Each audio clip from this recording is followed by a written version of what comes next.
அதில் தமிழர்கள் வாழுகிற இடத்தில் தமிழ் தாய் வாழ்த்து பாடாமல் சிங்கள நாட்டில பாட முடியும்? தமிழ்நாட்டுல கட்சி கொண்டு செல்லலாங்கிற பெரிய பிரச்சனை வந்துருச்சு. டிஎம்கேக்கு 25% மேல ஓட்டு கிடையாது. திருப்பி சொல்றேன், 12% 13% ஓட்டு பேங்க் சொல்றீங்க. 23 25 தான். எல்லாரும் 2000 ரூபாய் வாங்கிட்டு டூர் போங்கப்பா, 3000 ரூபாய் உங்களுக்கு முன்னுக்கூட்டி தரேன், உங்கள் பொன்னான வாக்குகளை உதய சூரியனுக்கு எவன் வாக்களிப்பான்? எல்லாம் அறிவோட போட்டான். அப்படியா அடிக்கிறேன்னு சொல்லி 43 தொகுதியில் 53 தொகுதியில் அதிமுக சாய்ந்து போனால் ஒட்டுமொத்த தமிழ்நாட்டுக்கு இழப்பு. ஏன்னா அது ஒரு பெரிய ஆலமரம். நான் திருப்பி சொல்றேன், நான் கட்சிக்காரன் கிடையாது, ஒரு பத்திரிகைக்காரன். அங்க மதவாதம் கிடையாது, ஜாதிவாதம் கிடையாது, இனவாதம் கிடையாது, மொழிவாதம் கிடையாது, ரவுடிசமும் கிடையாது. எழுதி கொடுத்ததா ஒரு ஸ்கிரிப்ட் ரைட்டர் எழுதி கொடுத்ததா பேசி படம் ஓடுதா இல்ல 200 கோடி 300 கோடி 400 கோடி ஏன் பயப்படணும்? இதெல்லாம் அரசியல்ல உண்டு தானே. அரசியல்ல நீ முதலமைச்சர் ஆகணும்னு என்னைக்கு ஆசைப்பட்டியோ மக்களை சந்திக்கணும். எவ்வளவு வலிச்சு நக்க முடியுமோ அவ்வளவு நக்கிட்டு போயிட்டான் டிஎம்கே. கேவலப்பட்டு போயிட்டான். அவங்க என்ன நினைச்சாங்க, இவங்களுக்கெல்லாம் ரூபா கொடுத்தா சரியாயிரும், இவங்க எல்லாம் கோமடி பசங்க, 1000 ரூபாய் மாசம் 1000 ரூபாய் கொடுத்துட்டா இலவச பேருந்து. இல்ல நாங்க அவ்வளவு. பிடிஆர் பழனிவேல் ராஜன் சொன்னார், டாஸ்மாக்ல லீக்கேஜ் மச்சானும் மாப்பிளையும் சேர்ந்து இவ்வளவு கொள்ள அடிச்சிருக்காங்க. அவர் தான் சொன்னார், நான் சொல்ல. வாட்ச் 1.5 கோடி ரூபா. உங்க வச்சா யார சொல்றது உங்களுக்கு தெரியும்.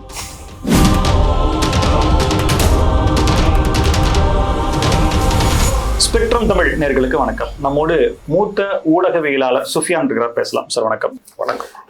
தாவேக அரசு பொறுப்பேற்று முதல் சட்டசபை கூட்டத்தொடரின் முதல் நாள் இன்னைக்கு நடந்திருக்கு. பல்வேறு கலைவரங்கள் வாயத்திறங்க சிஎம் சொல்லிட்டு கருப்பு பேட்ச் டிஎம்கே போட்டு வர்றாங்க திமுகவினர். நீங்க எப்படி எடுத்துக்கிறீங்க? பொதுவாக புரோட்டோகால்ல நீங்க எல்லா மத்திய அரசினுடைய புரோட்டோகால் பார்த்தாலும் நிகழ்ச்சி ஆரம்பிக்கும் போது தேசிய கீதம் யாரும் பாடுவதில்லை. நிகழ்ச்சி முடியும் போதுதான் தேசிய கீதம் பாடுவார்கள், எப்போதுமே அப்படி. ஆனால் இது ஏன் இப்படி உள்டா நடந்தது? அப்படி என்றால் எதற்காக? இப்போ ஆரம்பத்தில் பேசும்போது கவர்னருடைய மாளிகையில நாங்க ஒன்றும் செய்ய முடியாதுன்னு இவங்க சொன்னாங்க. விடுதலை நம்ம தாவேக்காவினுடைய தலைமை, அது கவர்னர் மாளிகையுடைய புரோட்டோகால், மத்திய அரசினுடைய நிகழ்ச்சினாங்க. இது அப்படி இல்லை. இது ஒட்டுமொத்தமா கவர்னருக்கு இதுக்கு சம்மந்தமே இல்லை. இது legislative assembly, elected people's representative act. The member of legislation, they were contest each and every constituency, they got it victory. அவர்கள் வெற்றியை பெற்றார்கள். அவர்களுடைய மக்களுடைய குரல், மக்கள் மன்றம் தானே இது. லெஜிஸ்லேட்டிவ் அசம்பிளினா மக்கள் மன்றம். அதில் தமிழர்கள் வாழுகிற இடத்தில் தமிழ் தாய் வாழ்த்து பாடாமல் சிங்கள நாட்டில பாட முடியும்? பாட வேண்டும். அதே மாதிரி இந்திய தாய் நம்முடைய தாய் தானே. தொடர்ந்து இந்த குற்றச்சாட்டு வருது. இது வர்றதுனால ஒரு சாதாரண பிரஜையா கேட்கறேன், இல்ல தாவேக்காவுடைய தொண்டரை கேட்கறாங்க, இதுல என்ன இழுக்கு தமிழர்களுக்கு வந்துற போது? ஒரு பாயிண்ட். ரெண்டாவது, இப்போ இதை பாடியே ஆகணும்னு சொல்லி இதனால தாவேக்கா பாஜக ஆதரவு நிலைப்பாட்டுல மறைமுகமா இருக்குன்னு சொல்லி திமுக பேசுமே, அதை எப்படி எடுத்துக்க? அதுல கருத்து இருக்கா? பாஜக ஆதரவு நிலைப்பாடு இருக்கு இல்லைங்கிறது பிரச்சனை அல்ல. ஒவ்வொரு மாநிலத்திற்கும் ஒரு ரீஜனல் முக்கியத்துவம் உண்டு. அதாவது சார் ஒரு சின்ன விஷயம், இப்ப நான் என்ன சொல்றேன், ப்ரோக்ராம் ஆரம்பிக்கும் போது நீங்க பாட்டு பாடலாம், இப்ப நீங்க மத்திய அரசு நிர்பந்திக்குது, அதுக்கு நீங்க அப்படின்ற மாதிரி தான் அவர் சொல்றதுல உண்மையாவது இல்ல. டிஎம்கே அரசுங்க, அதாவது எதிர்கட்சி, இப்ப அவங்களே சூடு கொண்டு போய் இருக்காங்க. எந்த எதை திண்டா பித்தம் தீராதுன்னு அந்த அளவுக்கு ரொம்ப மோசமான நிலையில டிஎம்கே இருக்கு. நாளைக்கு 5 தொகுதியில் அவங்க ஜெயிக்க போறது இல்லை. இடைத்தேர்தல் ஜெயிக்கவே போறான். 5 தொகுதி, முதல்ல 4, இப்போ 5. 5 இப்போ விஜயபாஸ்கரோட சேர்த்துனா 6 வருதா? 6 இன்னொரு தெரியாது. 4 திருச்சி கிழக்கு 1 5 விஜயபாஸ்கரோட 6 ஆயிடுச்சு. 6 தொகுதியில அவங்க ஜெயிக்கிறான்னா அவங்களுடைய நிலைமை என்ன? பித்து திண்டு திரிகிறாங்க டிஎம்கே காரங்க. என்ன நடக்குன்னு தெரியல. அவர் வயசானவர். இப்ப இதோட சேர்த்து அதையும் பேசிட்டு நம்ம அந்த பேச்சுக்கு வந்துடும். துரைமுருகனை போயாண்டு வழி அனுப்பு, அதாவது வந்தவன வாண்டு கேட்க ஆள் இல்லை. நாதியத்து போய் 87 வயசுல போயிட்டாரு. அவர் இன்ஃபெக்ஷன் ஆயிடுன்னு வெளியில போனார். எதுக்கு போனாரு? உனக்கு எதுக்குயா? நான் பெரிய மனுஷன் ஆயிட்டு எதுக்கு? இதுக்கப்புறம் என்னையா வாழ போற நீ? நான் கேட்கிறேன், இதுக்கப்புறம் நீ எத்தனை வருஷம்? பெரிய வார்த்தை சார் அது. அவர் வந்தாரு, கூட்டம் நிறைய இருந்ததுன்னா பார்த்துட்டு இன்ஃபெக்ஷன் ஆயிடுன்னு சொல்லிட்டு வெளில போயிட்டு அவரே சொன்னார் சார். நீங்க அதை பார்த்துருப்பீங்கன்னு நினைக்கிறேன். நீங்க அதை சார், அவர் பெரிய மனுஷன் சார். அவரோட வயசு என்ன சார்? 87 வயசு. அவர் நல்லபடியா என்ன செஞ்சிருக்கணும்? நான் பொதுவா சொல்றேன், அவர் நம்முடைய தந்தையோட பெரியவர். எல்லா மனிதர்களும் வயதுக்கு முக்கியத்துவம், அவருடைய கொள்கையில விட்டுருங்க. அவருடைய வாய் கொழுப்பு வேறு. உனக்கு 1000, உன் அம்மைக்கு 1000 எல்லாம் பேசுவார், ஓசிச்சோறுன்னு பேசுவார். இதெல்லாம் அவர் விட்டுருங்க. ஒரு பெரிய மனிதர் எத்தனை ஆண்டுகாலம் வாழ்ந்துட போகிறார்? இன்னும் 1000 ஆண்டுகள் வாழ போறதில்லை. அப்போ நல்லபடியா அவர் ஆயிருக்கணும். இப்போ அவங்கள வரவேற்க இல்லை என்றால் காரணம் வேண்டுமென்று அவர்கள் வரவில்லை. அவர்களுக்கு அந்த அளவுக்கு எந்த அடிப்படையில நம்ம இனி தமிழ்நாட்டுல கட்சி கொண்டு செல்லலாங்கிற பெரிய பிரச்சனை வந்துருச்சு. 12 டிஎம்கேக்கு 25% மேல ஓட்டு கிடையாது. திருப்பி சொல்றேன், 12% 13% ஓட்டு பேங்க் சொல்றீங்க. 23 25 தான். நான் தான் ஒரு 100 காணொலியில சொல்லிட்டு இருக்கேன். 1973 இருந்து திண்டுக்கல் மாயத்தேவர் எலெக்ஷன்ல இருந்து 75ல இருந்து 80 84 எம்ஜிஆர் ஐயா அவர்கள் புரூக்லின் மருத்துவமனையில எப்பவுமே 6-7-8% டிஎம்கேயும் அதிமுகவுக்கும் டிஃபர் உண்டு. ஏடிஎம்கேயும் இதோ எப்பவுமே கூட தான். அதுதானே அம்மா ஜெயிச்சாங்க. 2011 அம்மா வெற்றி பெற்றாங்க, 2016 அம்மா வெற்றி பெற்றாங்க, 2021 எடப்பாடியும் கூட ஒரு பெரிய ஓட்டு வாங்கியிருந்தாரு. ஏன் இப்ப கூட ஓட்டு வாங்கியிருக்காரு ஒரு கோடி? அவர் ஜெயிக்க முடியல, வாங்கியிருக்காரு. எள்ளி நகையாடுறாங்களே சார். எள்ளி நகையாடுறது வேற விஷயம், அது அவருடைய காரணம். இப்ப எல்லாருமே வெளியே போயிட்டாங்க. இனி அவருக்கு கூட யார் இருக்கான்னு தெரியல. ஒரு செய்தி யூகமா வந்து கொண்டிருக்கிறது, அவருடைய பையன் மிதுன் பழனிசாமி அவர்களே கொண்டு வர போறாது. உண்மையா பொய்யாங்கிறது தெரியல. Lot of this speculation is going on. All eminence leaders came out. எல்லாம் வெளியே வந்துட்டாங்க, வெளியே வந்து கொண்டே இருக்கிறார்கள். It has been process is going on. CV Shanmugam சத்தம் போட்டுக்கிட்டே இருக்காரு. சிவி சண்முகம் என்ன சொல்றாரு, என்ன வெளியிடுங்கிறாரு, அவர் வெளியே போகல. சரி, இது பக்கம் ஒரு ஆனா அதிமுக வந்து எப்படின்னா எல்லோருக்கும் தேவையான ஒரு கட்சி.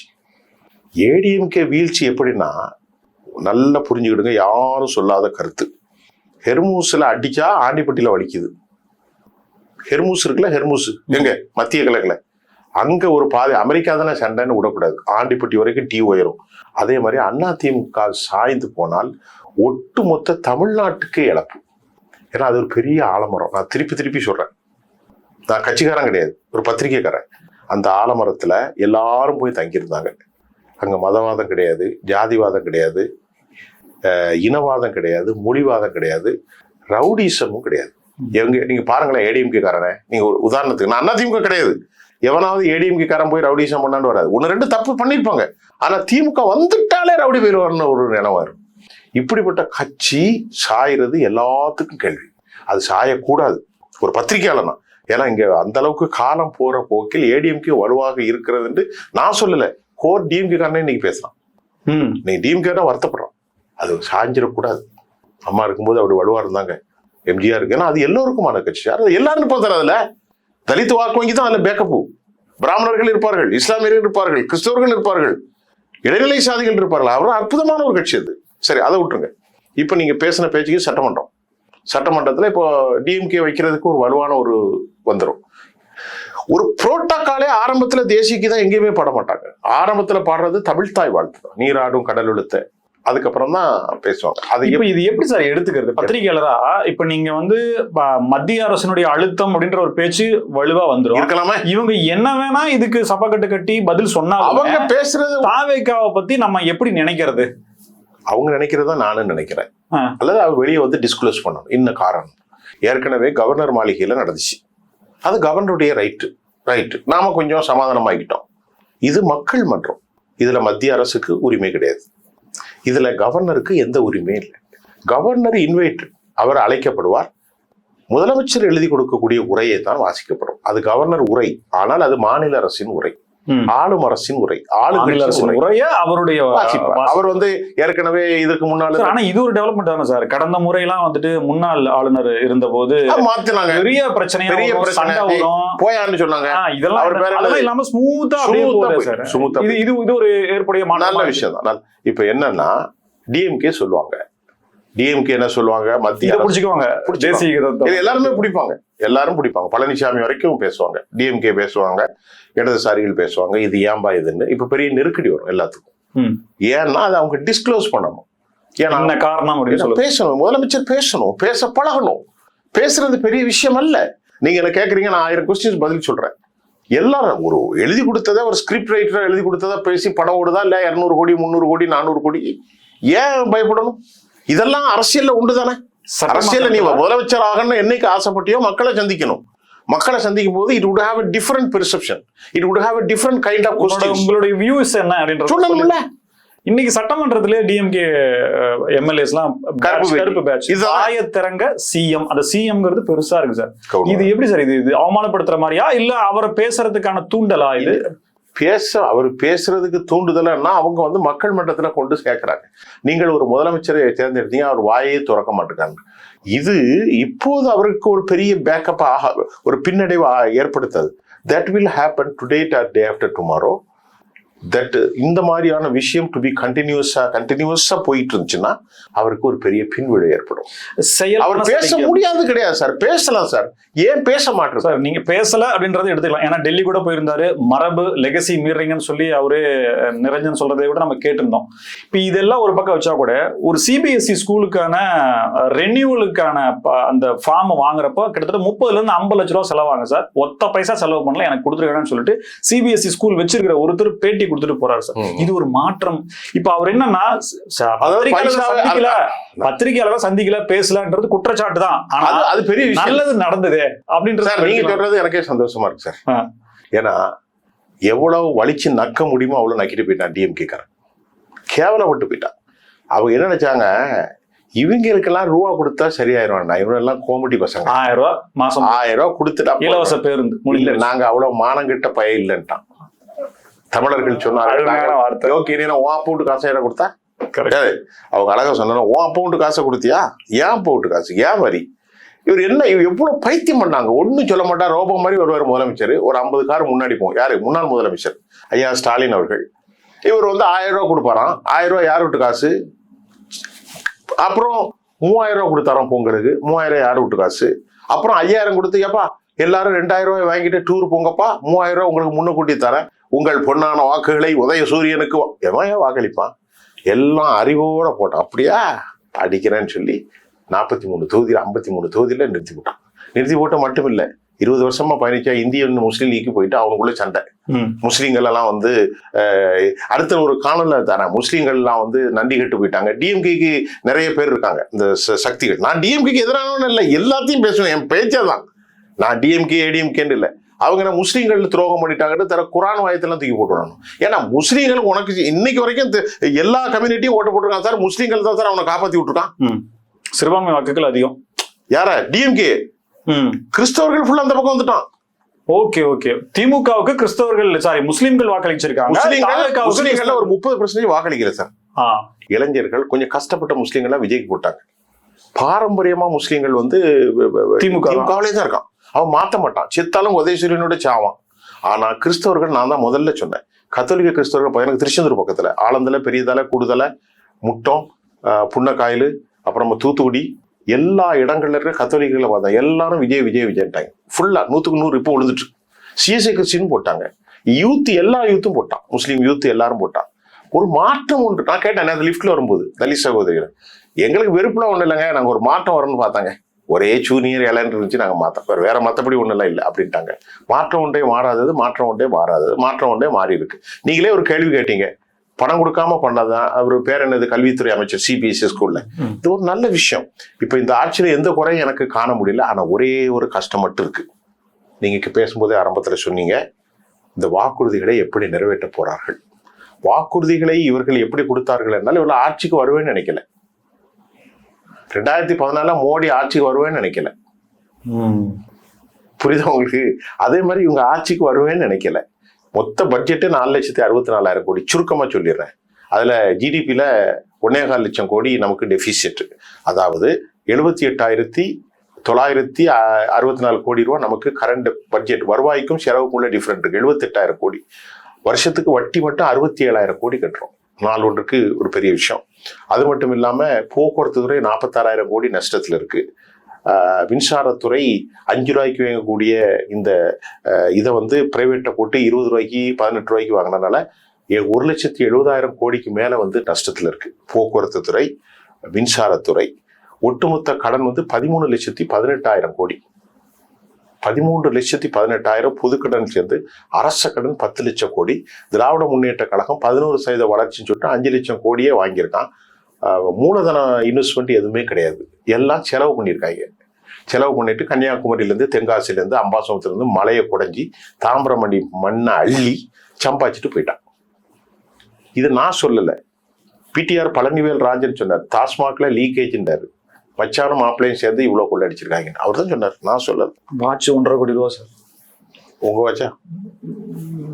யார சொல்றேன்றது உங்களுக்கு தெரியும்.